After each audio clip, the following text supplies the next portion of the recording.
Anio Alatsinainy fa 17 ny volana Martsa taona 2024. Evanjely Masina nosoratan'i Mamindrà Lioka nalaina tao amin'ny toko 4 andininy 430 ka hatramin'ny 530. Mamindrà fo tahaka ny amindrana fo aminareo. Tamin'izany andro izany i Jesoa niteny tamin'ny mpianany nanao hoe: Aoka ho mpamindra fo tahaka ny Rainareo mpamindra fo ianareo.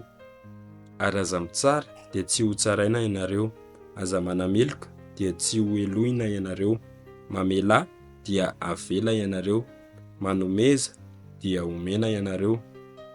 Fatra tsara, mifatratra sady mihintsana no avoloa no homena ho am-pofoanareo, fa izay famarana namaranareo ihany no amarana ho anareo koa.